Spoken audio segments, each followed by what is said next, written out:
Yo sé que esto, vamos, no quiero parecer demasiado formal, pero esto merece un poco de tiempo. Es decir, que disponer de un sabio como don Agustín Landa es un gustazo. 30 años en el sector filantrópico, ayudando a organizaciones de la sociedad civil a cumplir sus iniciativas. Ha sido vicerrector de Desarrollo de la Universidad de Monterrey, ha sido vicerrector de Vinculación y Desarrollo de la Universidad Popular Autónoma del Estado de Puebla, ha pasado por el Instituto Poblano de Nueva Adaptación y actualmente es presidente de Comunalia. De verdad que podíamos estar un buen rato leyendo el montón de actuaciones que ha tenido en la sociedad civil, tanto mexicana como más allá. Agustín, que como él decía, viene originalmente de la agronomía del TEC de Monterrey, tiene un MBA en la UNC Chapel Aiken and Fager Business School, ha sido un becario Fulbright, o sea, el pollón de los buenos de la época, Synergos Fellow y bueno, y básicamente, aparte de todo ese conocimiento que ha estado distribuyendo en medio mundo, le tenemos aquí por ser fundador. Le tenemos aquí por ser fundador, no solo presidente de las Fundaciones Comunitarias Mexicanas, sino también fundador. Y esa es precisamente la historia que queremos que comparta con vosotras y con vosotros hoy.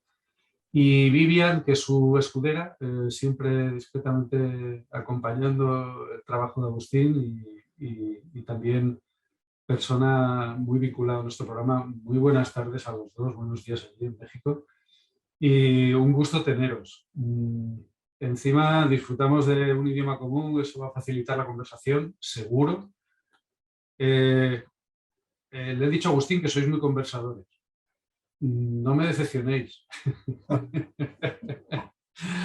No, pero yo sé que le encanta entablar conversación. Agustín es de esas personas que si alguien le interrumpe porque está incitada por una reflexión suya, yo creo que lo va a agradecer y va a responder, como siempre, con precisión y con todo el cariño y con toda la riqueza de detalles. Entonces, joder, vamos a exprimirle porque Agustín, yo os digo que es uno de nuestros santos patronos en esta profesión. Es una persona que de verdad ha sido muy importante para el programa desde el principio, que lo va a seguir siendo seguramente mucho tiempo.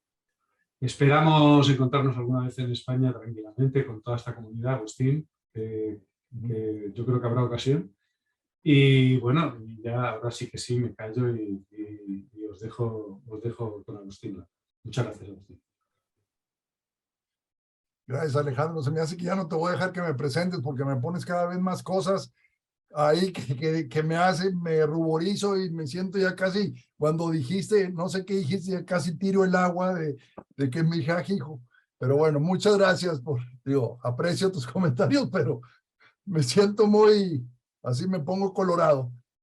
Como decimos acá, hola Laura, hola Lucas, bienvenidos, me da mucho gusto. A ver, les platico un poco de inicio cómo fue que me metí a esto de las fundaciones comunitarias y que creo que es relevante para este tema de por qué decidimos crear la primera fundación. Yo vivía en la ciudad de Puebla, una ciudad con una tradición española muy fuerte. Es una ciudad que se creó para españoles cuando fue la época de la colonia.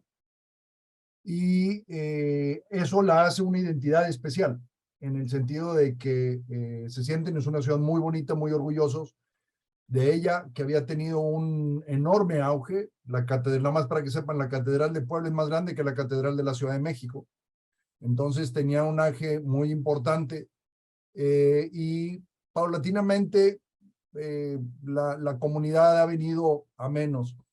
Pero yo trabajaba, y por qué la Fundación Comunitaria ha hecho ayudar a Puebla a mejorar un poco también. Eso lo voy a platicar. Yo trabajaba para una organización que atendíamos niños abandonados, niños que vivían en la calle. Yo era el director de esta organización, bueno, empecé a los 24 años, pero cuando conocí las fundaciones comunitarias tenía 35 años, 37 años. Y el tema es que nosotros como organizaciones de niños, yo veía que otras organizaciones también en la zona no teníamos cómo fortalecernos. No había una entidad en el estado que nos ayudara a ser mejores y que nos ayudara a tener una mayor cantidad de recursos para hacer más en la comunidad, que siempre estábamos batallando. Pero también veíamos, no nada más por las organizaciones de niños de la calle, sino también veíamos que a todas las organizaciones sociales no había una estructura que les permitiera crecer y fortalecerse y por ende resolver los problemas de una mejor manera de Puebla. Yo llego a conocer el concepto de la fundación comunitaria de un amigo de Carolina del Norte y digo, esto es lo que necesitamos hacer. Entonces, junto a 5 personas de otras organizaciones, yo era director de esta casa de niños abandonados y de la calle, otra era presidenta de una organización que atendía a niños huérfanos, otra que atendía a niños con parálisis cerebral, otra que atendía a ancianos, se llamaba, ahora ya no puedo ni decirlo porque, bueno, se llamaba en aquel entonces los 60s, ancianos que producen o algo así. Digo, no, hombre, a los 60s ahora no somos ancianos, qué caray. ¿Verdad? ¿Verdad que no, Alfredo? ¿Verdad que no, Alejandro? No, a los 60 nada. Yo voy a cumplir este mes y yo digo que no, yo no soy anciano. Eso es a los 80, 90 ahora. Entonces, los ancianos que producen se llamaba, y otra que se llamaba DEPAC, que era una organización que atendía al campo, a la ruralidad del estado. Y decidimos crear la fundación para que existiera una entidad sombrilla que ayudara a todas las organizaciones de la sociedad. Y lo primero que hicimos fue entender el concepto, porque el concepto es muy importante entenderlo bien. Entonces nos juntábamos prácticamente semanalmente a entender el concepto. Yo no lo conocía tampoco, entonces yo también tenía que ir con mi mentor allá a Carolina del Norte a escribirle. En aquel entonces no había ni Zoom, ni WhatsApp, ni correo electrónico, casi, etcétera. Entonces, bueno, pues le hablaba a Tony o a Shannon y les pedía que me dieran o que me mandaran escritos que yo pudiera entender mejor lo que era una fundación comunitaria y cómo poder fondear. Y ellos, me acuerdo que me dijeron 2 cosas muy importantes en ese entonces y que lo sigo considerando muy importantes. Agustín, lo primero que tienes que hacer es que las organizaciones de Puebla no te vean como una competencia, sino que te vean como una persona, como una organización que les ayuda a ellas a ser mejores y a traer más recursos también para ellas. Entonces me acuerdo que algunas organizaciones empezaron a saber que nosotros 5 estábamos creando esta fundación y se asustaron y empezamos a escuchar que el grupo de las 5 estaban creando su club para captar dinero y quitárselo a todas ellas y nada más para nosotros. Entonces dijimos, no, vamos a visitarlas y vamos a explicarles que es una fundación comunitaria. Entonces nos repartimos los diferentes grupos y nos fuimos a pedirles citas y que nos permitieran estar con su consejo y con su dirección para platicar.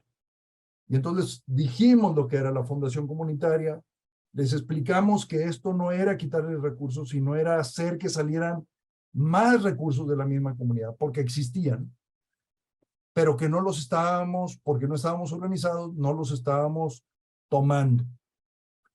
Les doy ejemplos. Ahí está la planta de Volkswagen. La planta de Volkswagen no sé si es la más grande de América Latina, pero ciertamente es la planta más grande de México. Produce el 10 al 15% del Producto Interno Bruto del Estado.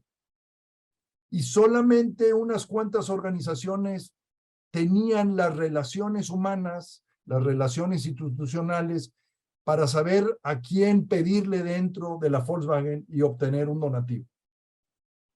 Y por el otro lado, la Volkswagen tenía grandes problemas porque no sabía cómo dar dinero y entonces ponía a su gente de responsabilidad social y de recursos humanos a hacer cosas que no estaban entrenadas para hacer. Entonces perdían muchísimo tiempo hacían mal las cosas y no llegaban con una imagen favorable a todos en la comunidad. Entonces, la Fundación Comunitaria de Puebla lo que hizo fue organizar a la Volkswagen, organizar la manera en que la Volkswagen iba a dar dinero al Estado en Puebla. Y la Volkswagen escogió que eran niños en desventaja y que ellos querían apoyar a ese. Entonces, la primera convocatoria que hicimos como fundación fue suficiente para apoyar a 30 organizaciones, creo, o 25 organizaciones, que antes de esas nada más 3 o 4 recibíamos dinero de Volkswagen. Pero hizo que Volkswagen pusiera más dinero, hizo que Volkswagen tuviera mejor presencia en la comunidad, integró a su sindicato, porque invitó a todos los empleados a participar y que ellos también iban a poner dinero. En medida de lo que los empleados pusieran, ellos también iban a poner como empresa más dinero. Entonces logramos que entre los empleados y la empresa, que eran 15,000 empleados, hubo quien puso 100 pesos, hubo quien puso 5 pesos. La idea era que participaran. Logramos atender a 30 o 25 organizaciones la primera vez. Entonces, era demostrar a esas organizaciones que no era un tema de nada más 5, era un tema para todas las organizaciones. Así como nos sucedió con Volkswagen, nos sucedió con el gobierno también. El gobierno quería dar dinero a la comunidad y no sabía cómo darlo, y nosotros le organizábamos el cómo hacerlo. Y luego fue que llegaron unos americanos y visitaron a los migrantes ahí de Puebla que iban y no sabían a quién darle el dinero, y entonces lo hicimos a través de la Fundación Comunitaria. Entonces, estos 5 nos preocupamos mucho. Ese es el primer consejo que me dio Shannon y Tony. Me dijeron que las organizaciones no sientan que eres una competencia para ellas. Entonces, lo que buscábamos era cómo lo más rápido que pudiera ser, ya constituidos, que les pudiéramos devolver algo a las organizaciones para que vieran que estábamos a favor de ellas. Y fue el acercarnos, platicar con ellos, pero luego encontrar donaciones para aportar rápidamente. Y la primera, la de Volkswagen, fue después de que estuvimos ya más formalmente constituidos. Pero la primera donación fue una empresa de textiles que tenía una bodega de cobertores que ya tenían mucho tiempo, que estaban buenos, pero que ella ya no los podía vender y no sabía cómo regalarlos. Nosotros les ayudamos y dijimos, tú dámelos a mí, yo los voy a repartir. Y entonces los repartimos en todas las organizaciones de niños, de ancianos, de organizaciones que atendían a la pobreza, esos cobertores. Y entonces, muy rápidamente, las organizaciones voltearon a ver a la fundación como alguien que nos facilita el trabajo. Eso fue uno. El segundo consejo que me dio fue, Agustín, no inicies la fundación sin tener los recursos suficientes para contratar al primer director. Contrata al primer director y ten los recursos suficientes. Y entonces, desde que estábamos creando la fundación, pensamos en un presupuesto que nos diera 3 años de operación directa, no de los donativos que íbamos a dar a la comunidad o a las organizaciones, sino para operar la fundación. Y entonces, lo que hicimos fue, esto también fue un momento de coyuntura que nos sucedió, un gobernante, un presidente municipal o ¿cómo le llaman ustedes? Un alcalde de una ciudad que apoyábamos mucho todas las organizaciones, la capital. Él tenía ya que salir del gobierno y le iba a sobrar dinero en el gobierno. Y era una persona muy honesta y dijo, yo no se lo quiero dejar al que ganó porque sé que se lo va a robar. Entonces voy a distribuir ese dinero entre las organizaciones sociales que han apoyado a mejorar la vida de la comunidad. Entonces nos repartió como $2,500 a precios de ahorita nuestros, como $2,500, como 2,000 euros, 2,100 euros. Creo que como 50 organizaciones que habían trabajado cercanas con ellos en el estado. Entonces, cuando nos llegó ese dinero, yo le dije a las otras 5, oigan, este dinero no estaba en nuestro presupuesto de ingresos. ¿Qué les parece si usamos este dinero para poder crear la fundación? Y todas dijeron sí. Y entonces al tener esos, éramos 5, voy a redondear, $12,500, fuimos con empresarios y les dijimos, miren, nosotros estamos poniendo $2,500 que ustedes saben que necesitamos, pero que si los ponemos en esta fundación, va a hacer mucho mejores cosas por toda la comunidad. Entonces les pedimos a ustedes la misma cantidad, $2,500. Y logramos 25 empresarios que pusieron $2,500 y con ese creamos el fondo que nos daba la seguridad de operar la fundación comunitaria por los 3 primeros años. Como un negocio no inicias con un negocio sin dinero porque no puedes. Y dijimos, bueno, si de verdad queremos hacer bien las cosas, tenemos que tener el dinero para 3 años e irnos desarrollando sin esa presión económica que el no tener dinero nos va a hacer. Entonces vamos a tener, y lo logramos. Y a esos miembros que pusieron el dinero, los llamamos fundadores. Entonces los pusimos en la asamblea de fundadores. Y ahí estábamos las 5 organizaciones y estos 25 asambleístas fundadores, y de ahí creamos un consejo de 7 personas. 4 de las 5 primeras organizaciones y 3 de esos empresarios para tomar las decisiones ya del día a día de la comunidad. Eso fue lo primero que hicimos. Y esas 2 cosas me acuerdo como lecciones: no inicie sin tener dinero y busca inmediatamente cómo beneficiar a las organizaciones para que te vean que estás a favor de ellas y no eres una competencia. Pero en este proceso que ahora lo reviso para atrás y digo, wow, de verdad que teníamos el espíritu infundándonos sapiencia, porque la manera en que encontramos a los empresarios fue muy interesante también. Hicimos varias cosas que nos ayudó a posicionarnos en la comunidad. Tratamos de hacer todo de alguna manera que fuera público y con la comunidad y de mucha transparencia. Entonces, 2 cosas más que hicimos que fueron formidables, que ahora las veo y digo, wow, realmente las hicimos bien. Una fue que nosotros 5 nos juntábamos a entender el concepto. Y entonces, platicábamos con nuestras esposas o esposos de cada quien y nos decían, no le entiendo, sí le entiendo. Y eso lo traíamos a la mesa y arreglábamos los temas nosotros. Luego sucedió que entonces dijimos, bueno, vamos a hacer una presentación pública, a ver qué piensan de esta idea. Pero vamos a pedirles consejo, no nos vamos a presentar. Oigan, traemos esta idea, vamos a presentar. Y entonces localizamos por cierto, de un español, un hotel, y ese hotel tenía un auditorio grande, muy lindo.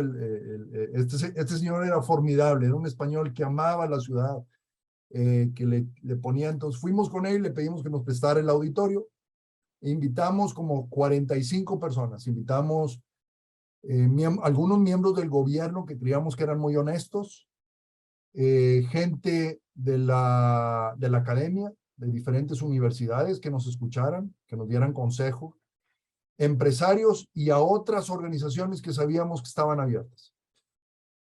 Y les dijimos, señores, estamos aquí para que ustedes nos digan si entienden lo que les estamos presentando, a ver qué piensan de esta idea.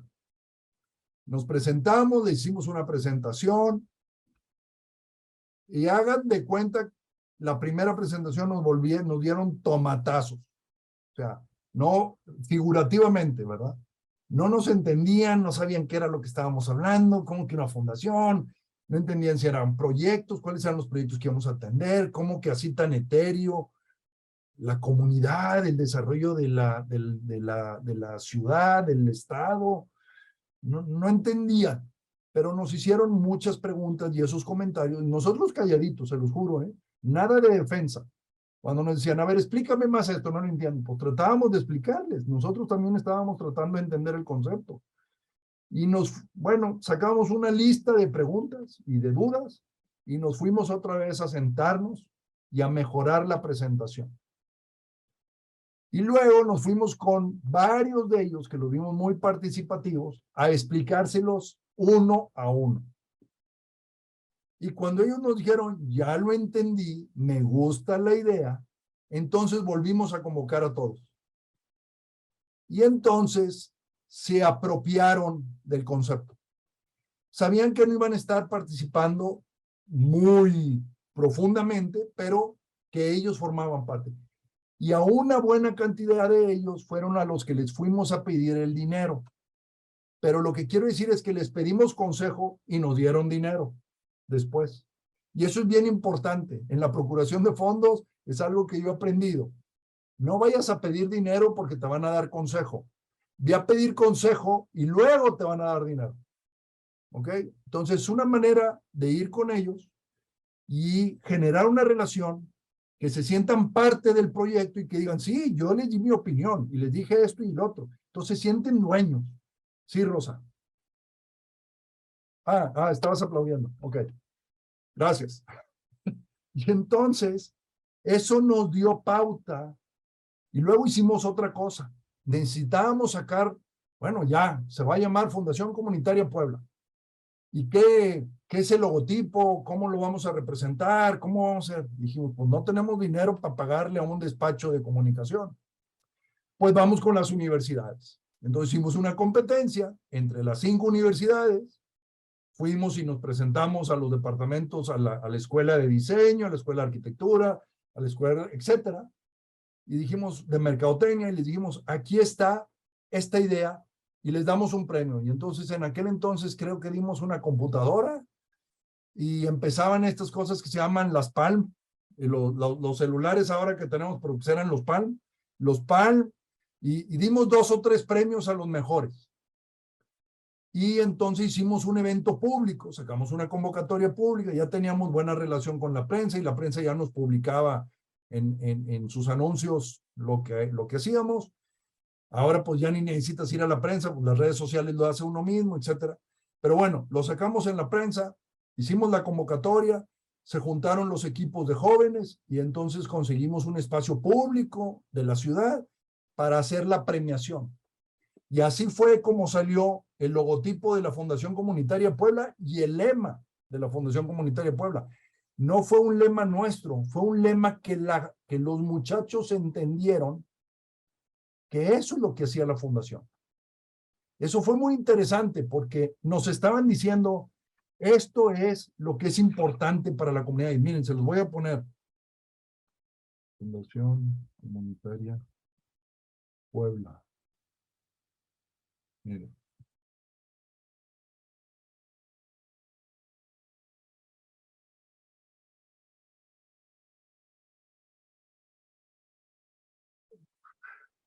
Y este logotipo que ustedes ven aquí, lo diseñaron unos estudiantes que ganaron un premio. Y son unas manos de gente con el corazón, dando la vuelta y haciéndolo para todos, ¿sí? Este fue el logotipo de la fundación. Y sacamos un lema que no lo veo aquí, pero que decía, donar con seguridad y transparencia. Aquí más o menos está en lo que dice, ¿sí? Luego ya le añadimos esto de promovemos la inversión con impacto, despertamos conciencia social, etcétera, ¿sí? Pero eran este tipo de cosas, gestión con transparencia. El lema era donar con transparencia y impacto. Así es. Entonces, esta ya fue después la misión, pero la Fundación Comunitaria Puebla utilizamos todo lo que podíamos, que no nos costara, para lograr que la comunidad nos fuera conociendo de una manera orgánica, ¿sí? Entonces, les platico esto porque el conseguir los recursos para la fundación fue porque fuimos a preguntarle a la comunidad qué pensaban de esta idea, ¿sí? Y eso nos abrió las puertas en muchos sentidos, con la academia, con los alumnos, pero también con los donantes. Entonces, eso fue de la fundación comunitaria. Y una cosa que yo les digo que nosotros criamos de error, y que los invito a que no me sucedió en la segunda fundación, fue que cuando contratamos al director ejecutivo de la fundación, a Pedro Reynoso, me acuerdo, una persona excelente, un empresario que tenía sus propias ferreterías, que ya estaba jubilado, que él quería seguir ayudando en la comunidad. Lo contratamos para que le echara a andar la fundación. Pero no pensamos que eventualmente Pedro iba a tener que darle la posta, como dicen los de Colombia o los peruanos, a otro, darle la banderilla a otro rápidamente. Y nos dimos cuenta que Pedro a los 3 años pues ya estaba cansado, ya estaba en otro plan, y entonces tuvimos que contratar a otra persona. Esa persona fue una miembro del consejo original que decidió salirse del consejo y convertirse, y lo hizo muy bien Susana, pero Susana misma por otros 4 años, y luego tuvimos que contratar otro director. Esos 2 cambios no nos ayudaron a fortalecer mucho la fundación. Y entonces lo que hicimos en la segunda fundación que yo crié aquí en Monterrey, ayudé a fundar fue que cuando fuimos a buscar a la director o directora, yo les preguntaba a los candidatos que cuánto tiempo quisieran estar como director.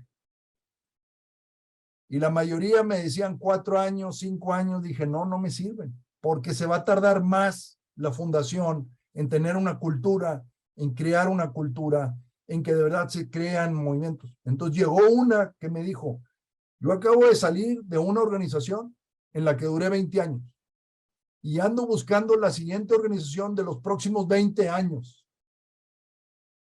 Y dije, caray, y además es la que más nos había gustado. Entonces contratamos a Erika. Erika ya lleva 10 años en la fundación. Me dijo, no te voy a cumplir los 20, pero sí te voy a cumplir 14. ¿Sí? Entonces yo diría que al menos 7 años de visión de ese director es un buen tiempo para asegurarse que se crea una buena cultura en la fundación, porque el director va a tener que crear una cultura muy importante que tiene que ver con la visión de lo que quieren, con la visión de lo que es una fundación comunitaria y de lo que ustedes van a querer que suceda en la comunidad. Entonces, cosas como queremos que la fundación sea diversa, inclusiva, que escuche todas las voces de la comunidad y no nada más a unos cuantos, que tenga buenas relaciones con la comunidad, que sea un buen gestor con el gobierno, un buen gestor con las empresas, un buen gestor con donantes. Eso no se crea en 1 o 2 años, o 3, eso se crea en muchos años. Y yo les puedo decir de lo que ahora somos como Fundación Comunitaria en Monterrey, e inclusive en Puebla, y bueno, que una fundación comunitaria se va a venir a establecer fuerte en una comunidad como en el año 7, 9 o 10. Entre los 7 y 10 años es cuando la comunidad va a voltear a verla, el resto de la sociedad va a voltear a verla y decir, tenemos una organización de nuestra comunidad fuerte. Y la van a voltear a ver como un activo y como algo que hay que cuidar. Pero en esos primeros 5 años, primeros 3 van a batallar. Que no entienden qué es lo que están haciendo, van a batallar. Al 5.º año ya empieza a agarrar vuelo. Pero nosotros cuando llegamos al 8.º año aquí en Monterrey, que fue en el momento de la pandemia, y que por haber estado la Fundación Comunitaria Monterrey lista para la pandemia y atender a la comunidad, fue que la comunidad ahora ve a la Fundación Comunitaria como la Fundación de Nuevo León, que está para ayudar a todo mundo, y que cualquier empresario ahora va y dice, lo quiero hacer con la Fundación Comunitaria. ¿Sí? Y les puedo dar ejemplos de eso. O sea, antes de la pandemia, la Fundación Comunitaria Monterrey había manejado máximo, creo que 60 o 70 millones de pesos en el año de donaciones, de operar a través de ella. En el año de la pandemia, manejamos 345 millones de pesos. ¿Sí? Porque existía un mecanismo para poder ser usado por la comunidad. ¿Y tú cuándo crees tú, Agustín, que se produce ya ese punto de madurez en el que ya la confianza se ha generalizado, digamos? Para que pasen cosas como esta, que hay una epidemia o que hay una emergencia y la gente lo primero lo que piensa es en vosotras porque sois gente de fiar. Yo creo que empezó a suceder como en el año 6 de la fundación. Cuando yo salí, ya estábamos en una posición muy buena. Ya nos reconocían, ya habíamos traído fondos de fuera, ya habíamos logrado que varios donantes participaran juntos en abrir fondos. Creamos un programa, por ejemplo, nosotros aprovechamos tenemos una persona que, bueno, ya no está en el consejo, pero era parte del consejo, Jessica, que era la especialista de eventos y le encantaban esto, estudió comunicación y le encantan este tipo de cosas. Entonces decía, es que tenemos que utilizar el informe anual, no nada más para informar, sino también para educar, para atraer a la gente a que aprenda otras cosas, a que vea otras cosas. Y entonces, en el año, bueno, la primera vez que fuimos, que creamos la fundación, el primer evento público de la fundación, había un amigo mío de Carolina del Norte que tenía un fondo en la fundación comunitaria de ahí de Carolina del Norte y además tenía el fondo de su propia empresa como tal. Y entonces él decía, a ver, yo como empresa tengo mi fondo, pero yo como familia tengo mi fondo en la fundación comunitaria. Y me dirán, ¿por qué no junto las dos cosas? Porque son diferentes, están llamados a diferente propósito y para diferentes cosas. Entonces, yo manejo mi filantropía en dos instancias separadas. Y él como empresario vino a hacer una reunión con empresarios y a platicarles, miren, yo como fundación empresarial la tengo y esto es lo que cumplo, pero yo como empresario esto es lo que hago, como yo como ciudadano. Entonces eso fue muy interesante. Hicimos un desayuno como con 50, 60 personas para presentar a Kevin y luego presentar la fundación. Pero luego estuvimos en diferentes momentos, Alejandro, y hubo uno en que dijimos, tenemos que a las cabezas de oficinas de familia, a las cabezas de las empresas, a las cabezas de personas que sabemos que tienen recursos, a organizaciones, a que vengan a escuchar a alguien que les abra. Entonces trajimos una americana que se llama, aquí tengo el libro, Lynn Twist, que habla sobre el poder del dinero al dar. Se llamaba El alma del dinero, así se llama. The Soul of Money se llama su libro. Y les dio una conferencia y hubo como 200 personas. ¿Sí?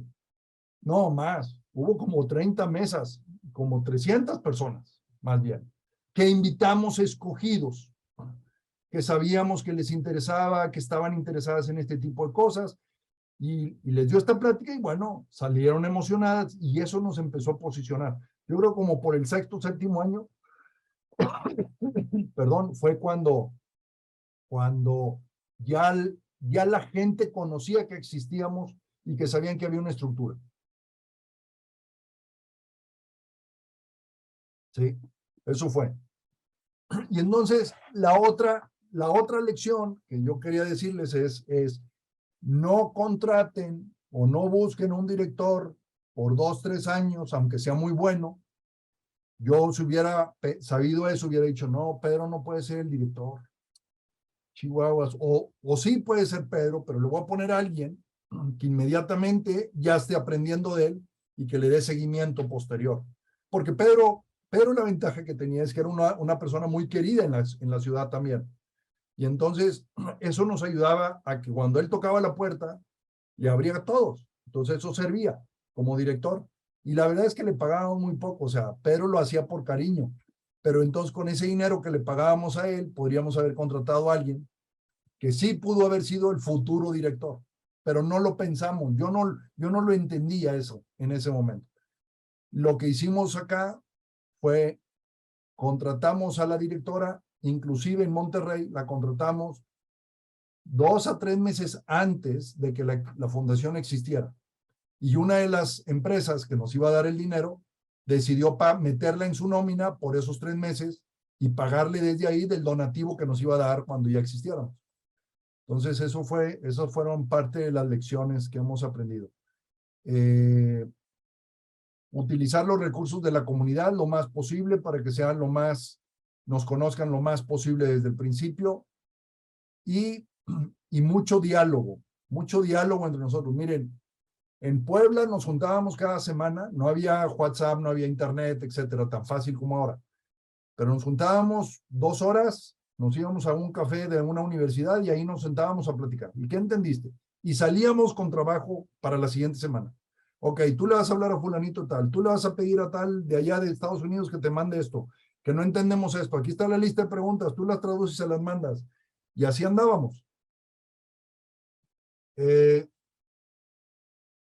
Encontramos que iba a haber, que estaba el Centro Mexicano para la Filantropía, así como está la EF con ustedes, que allá estaba en México el centro, y que estaba en este proceso de ayudar a crear fundaciones comunitarias y no sabía de nosotros. Entonces nos fuimos y nos pusimos en la puerta y yo presioné a Jorge muchísimo y me veía con, ¿por qué te tengo que invitar? Porque vamos a ser la mejor fundación comunitaria que tienes, vas a ver. Vas a ver, bueno, pues tan es así que fuimos la primera representación de todas las fundaciones comunitarias cuando se hizo el grupo de fundaciones, porque éramos tercos, testarudos y vascos, pues, porque mi apellido es vasco, entonces, por echarle para adelante, ¿verdad? Entonces, ¿qué más? A ver, otra de las cosas que hicimos importante que yo veo ahora y que también, que yo tenía un mentor. Yo tenía uno o dos mentores que me ayudaban a rebotar ideas. Y yo les recomiendo eso. Bueno, ustedes tienen a Alejandro, a Rosa y a Valentina como a F. En aquel entonces, CEMEFI no entendía el concepto de fundación comunitaria bien. No había profundizado, no había tenido a Rosa, a Alejandro y a Valentina como la tienen ustedes. Y tampoco había un consultor como yo que nos enseñara, se los digo honestamente. Entonces, yo se los pongo, o sea, úsenme cuando me necesiten, a través de la EF o directamente, como ustedes quieran. Encantado de la vida, para cualquier duda que tengan. Además, a mí me pagan por eso, desde la Fundación Mota, así es que no se mortifiquen. Entre más me usen, más me pagan, entonces, úsenme. Lo dice en serio, ¿eh? O sea, que no es No, lo digo en serio, no es cortesía. vacilada. O sea, sí, la Fundación MOD me paga a mí para hacer esto ahorita, gracias a Dios. Entonces, el tener un mentor o un tutor para quitarte estas dudas es muy importante. Nosotros lo hacíamos por correo electrónico, pero no era tan versátil como ahora es. Entonces teníamos mucha comunicación. Y cuando estábamos en Monterrey, nos juntábamos igual todos los lunes a la hora de la comida y estábamos en el celular con el correo electrónico todo el tiempo ayudando al director o ayudándonos a encontrar mecanismos y maneras de poder entender el concepto y de vivirlo. Y eso es muy importante, pero nos preocupamos, una de las cosas que yo les diría, otra preocupación muy importante, tal vez inclusive más importante que el director, que el dinero, que no te vean como competencia. Esto no me lo dijeron a mí, pero esto sí lo he aprendido, es que el equipo fundador sea un equipo muy compacto, muy allegado entre ustedes, que se entiendan muy bien y que pongan muy claro 3 cosas: sus principios, sus valores y sus comportamientos que quieren que se refleje de la fundación comunitaria hacia afuera. Nosotros, les voy a dar uno, las dos fundaciones comunitarias, siempre hemos sido humildes. Siempre nos hemos presentado como el facilitador de las iniciativas de los empresarios, de la sociedad, de las personas. Les voy a presentar otra hoja, miren, de la Fundación Comunitaria de Monterrey. Y van a ver en este fondo, les voy a platicar la historia de un fondo muy interesante. Esta fundación es la que nació aquí en Monterrey apenas hace 10 años y ha crecido muy bien. Monterrey es peculiar, es una ciudad creada por sefardíes españoles, entonces tiene una tradición de unidad judía, de trabajar juntos muy fuerte, y además es un desierto el lugar, entonces hemos aprendido a trabajar juntos. Este programa que ustedes ven, ¿sí ven aquí que dice apadrina una escuela? ¿Sí? ¿Sí se ve? ¿Sí? Sí. Ok. Este proyecto no nació de la fundación. Ahora en el tiempo del COVID, las escuelas públicas, como no iban los niños, fueron vandalizadas, literalmente vandalizadas. Entonces, cuando se quería que los niños regresaran a la escuela, no los podían regresar a la escuela porque se habían robado pupitres, pizarrones, vidrios de ventanas, abanicos, aires acondicionados, etcétera. Y entonces las empresas ya estaban desesperadas porque necesitaban que los niños fueran a la escuela para que las mamás pudieran venir a trabajar, ¿sí? Y también las familias necesitaban eso porque no era suficiente con el trabajo, con el sueldo nada más del hombre. Entonces, una empresa dijo, yo voy a arreglar, yo empresa Catcom, voy a arreglar la escuela donde van la mayoría de las mamás de mis empleadas. Y entonces esta empresa, Catcom, ¿dónde estás, Catcom? Espérenme, ¿qué me estoy pasando? Aquí está. Esta empresa, Catcom, lanzó una convocatoria y dijo, los que quieran, yo voy a hacer esto. Y pues otra empresa dijo que sí, y otra empresa dijo que sí, y de repente Catcom decía, oigan, espérenme, yo ya no sé manejar esto. Catcom fue, entonces nosotros vimos de ir a Catcom y decirle, oye, Catcom, tú no estás hecha para esto, tú tienes que preocuparte de hacer lo que haces, pero nosotros sí estamos para esto.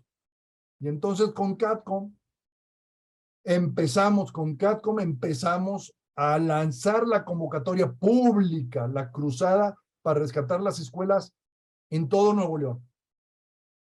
Y entonces hemos llegado a juntar 2.5 millones de dólares y se han sumado todas estas empresas. Miren nada más. Y yo ahorita que la estaba viendo hace rato digo, no puede ser.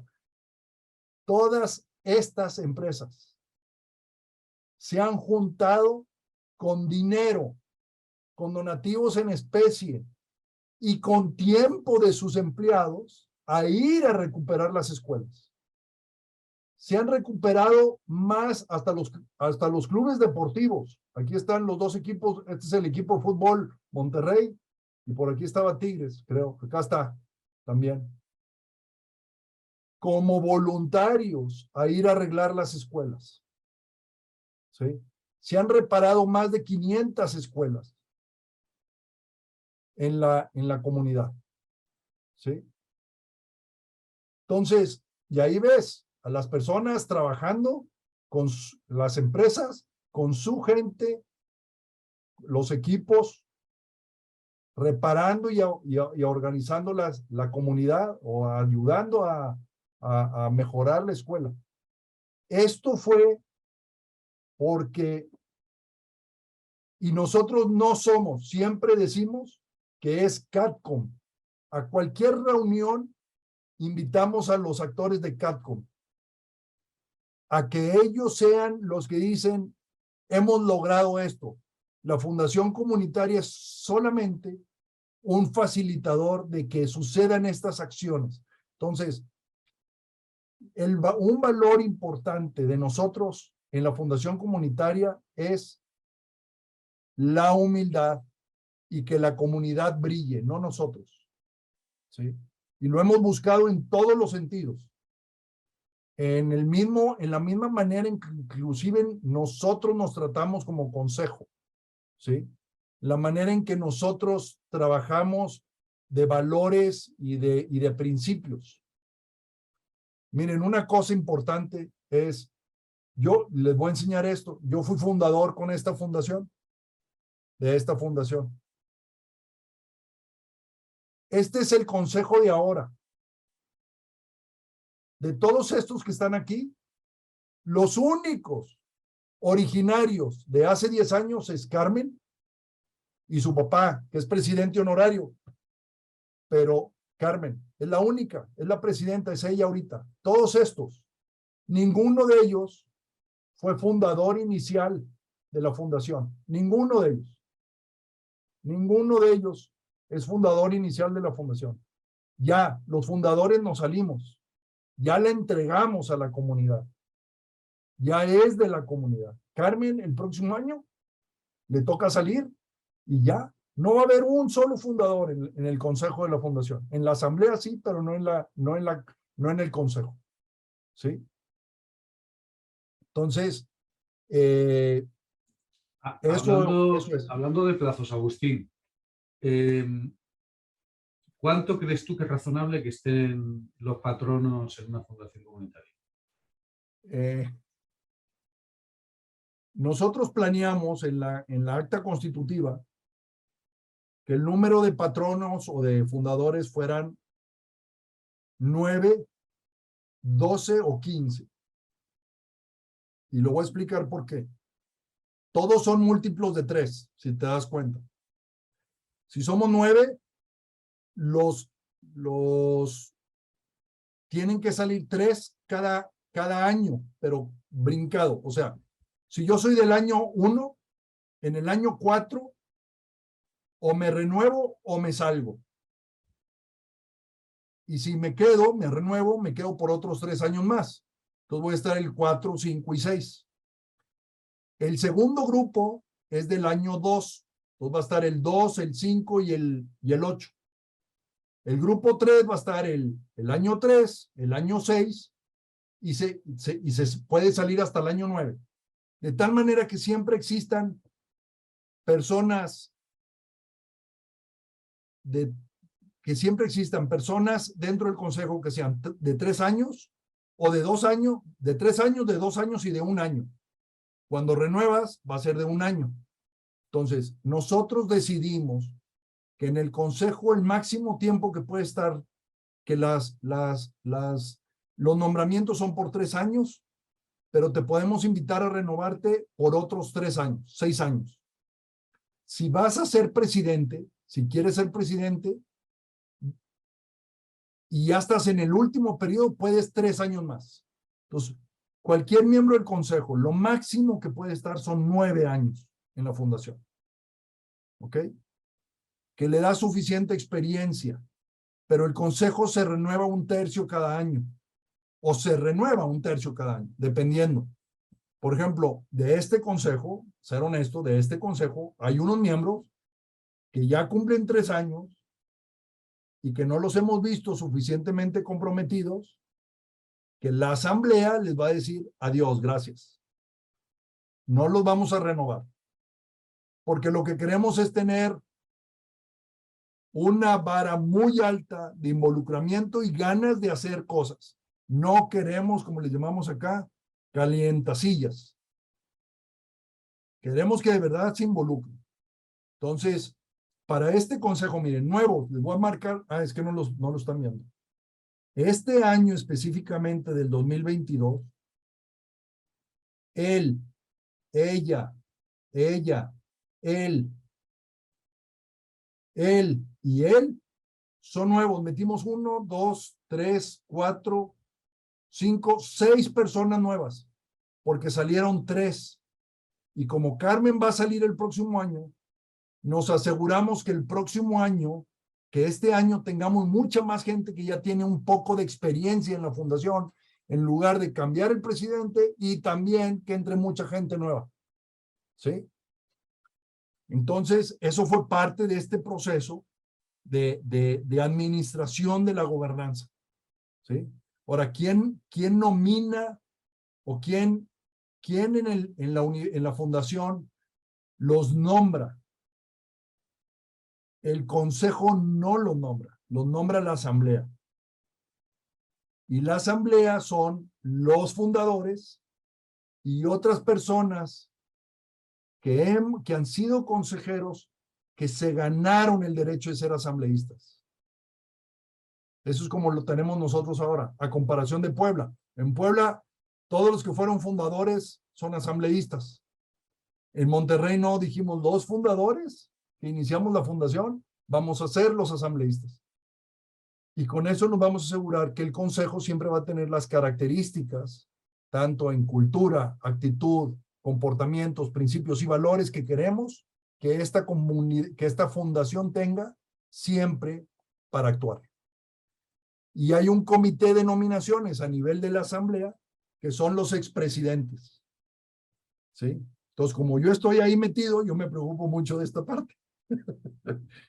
Ahí es donde yo amarré el control del futuro, un poquito. Pero sin estar metido, pues.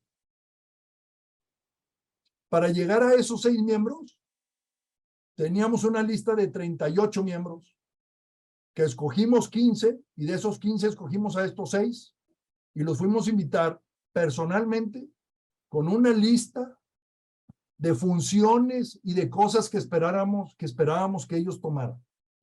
Cuando fuimos con ellos y les platicamos el proceso y cómo llegamos a ellos, se asombraban y decían, ah, caray, no es cualquier invitación la que me estás haciendo, no es un calientasillas, no, es un participar en serio. ¿Sí? Así fue. Entonces, yo diría, lo que te hice una contestación muy larga, perdón, Alejandro, pero yo diría, yo duré 6 años como presidente y vamos a llegar al 11º año, al 12º año, porque cumplimos 11, 12 el siguiente año, es cuando ya no hay nadie de la fundación. 6, 3, 9. Sí, en el 12º año ya no va a haber nadie de los fundadores, pero fue paulatinamente, no nos salimos todos de golpe y porrazo.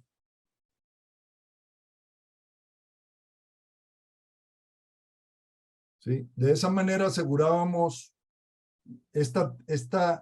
yo le digo, cuiden mucho al bebé. Si como los embarazos, si en el embarazo le hablas bonito al niño en el estómago de la mamá, si la mamá come bien, si está bien nutrida, todo vas a tener un niño que tiene todo el potencial para ser una gran persona, al menos en lo físico, pero también en lo emocional, porque la trataste bien. Lo mismo, nosotros fuimos muy cuidadosos de a quién invitábamos al consejo.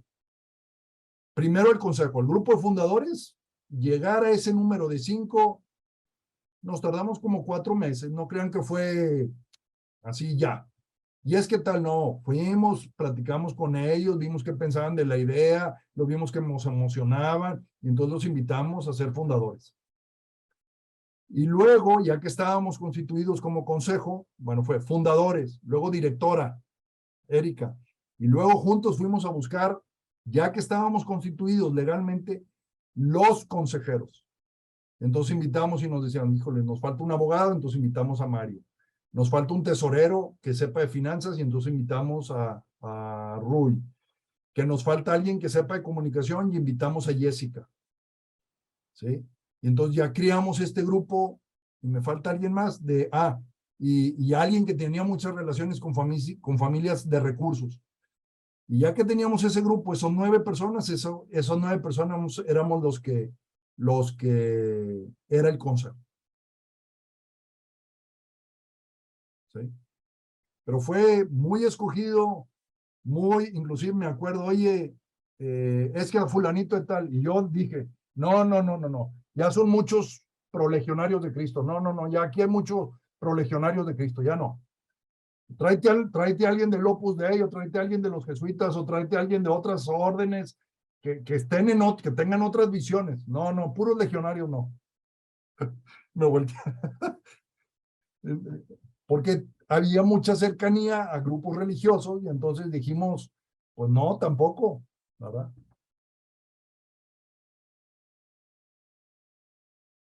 No todos éramos de organizaciones tampoco, había de todo. Había de organizaciones, de fundaciones y personas de la comunidad común y corriente. Sí, eso es lo que hemos hecho. Y nos ha funcionado bien. Entonces si algo tienen que cuidar es ese,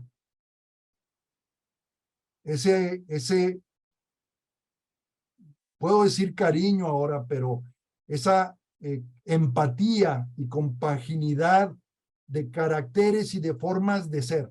Por ejemplo, otra cosa, nosotros hemos hablado, es más, una frase que le aprendí a un español, al vicepresidente del País Vasco, de ahí donde está el Guggenheim de Bilbao, que un día vino a México y dijo, es que nosotros funcionamos bien en Bilbao porque hemos aprendido a tener protagonismos compartidos.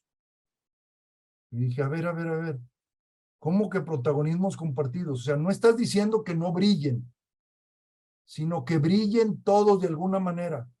Y dijo, efectivamente, Agustín, protagonismos compartidos. En el momento que cada quien tenga que ser protagonismo en razón de lo que estamos haciendo.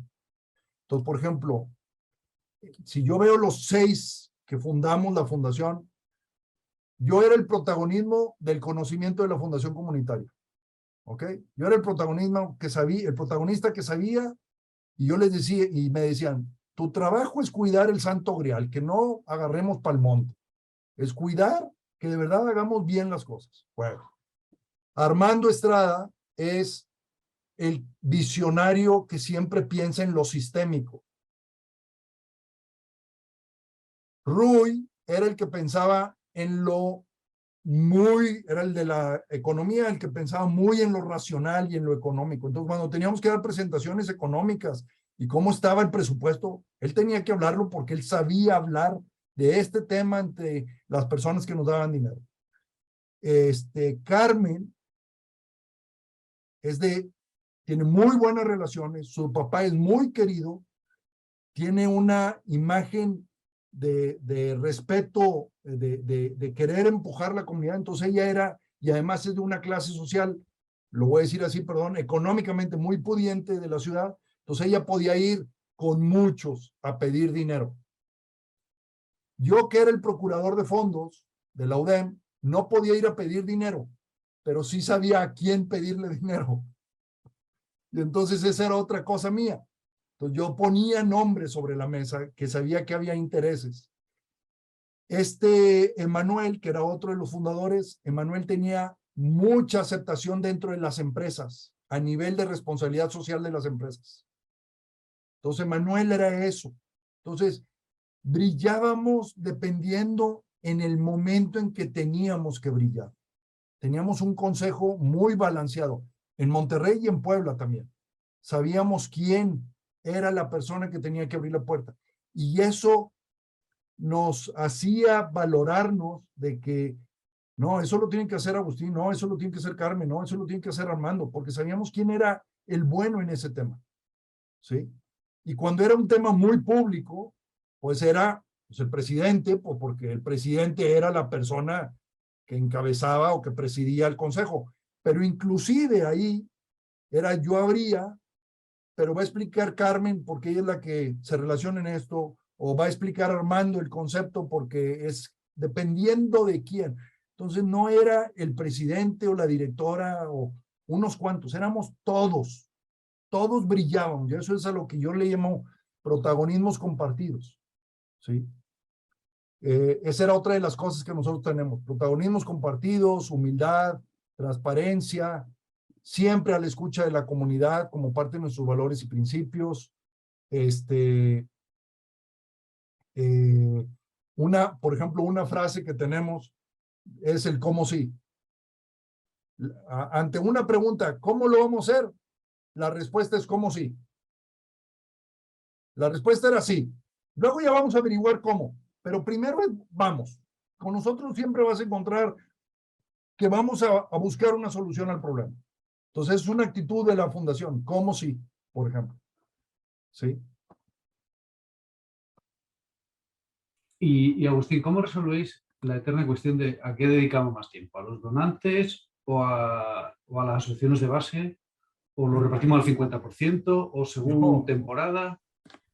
Bueno, a ver, también aquí hay una deformación, si quieres verlo, pero yo soy procurador de fondos por trabajo permanente. Entonces, pues, para mí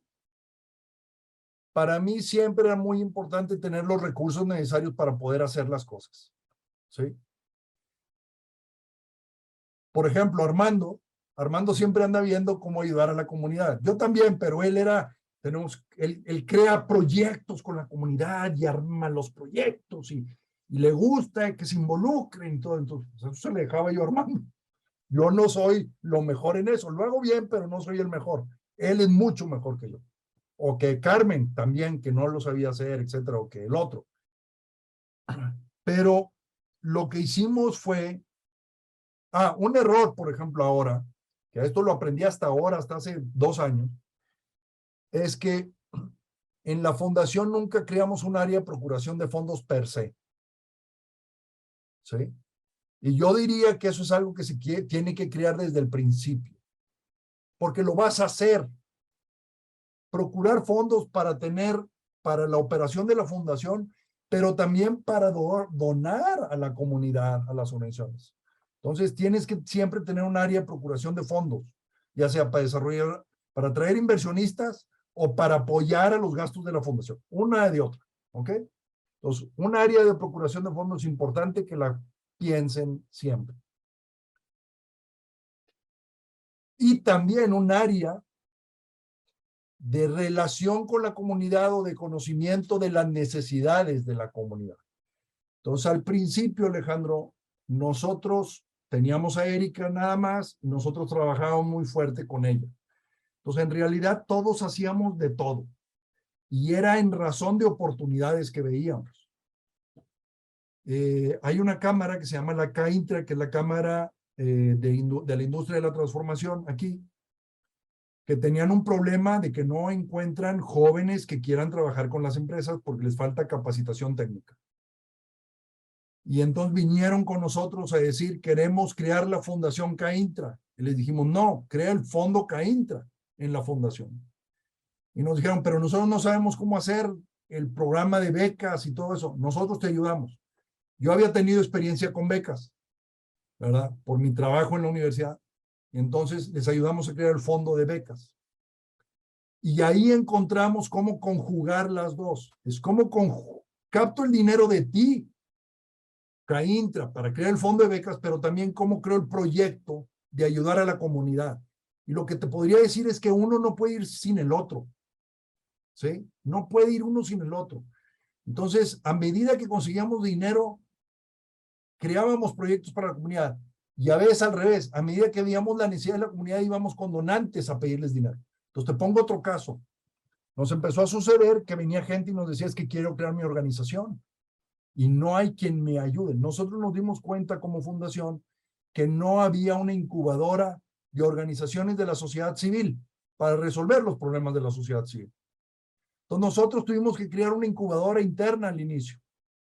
Entonces creamos un programa de incubación de iniciativas sociales que les ayudábamos con todo su teoría de cambio, su organización, el cómo constituirse mientras estaban. Les servíamos como sponsor fiscal a esos proyectos de la sociedad que querían que nacieran y los incubábamos en la fundación comunitaria.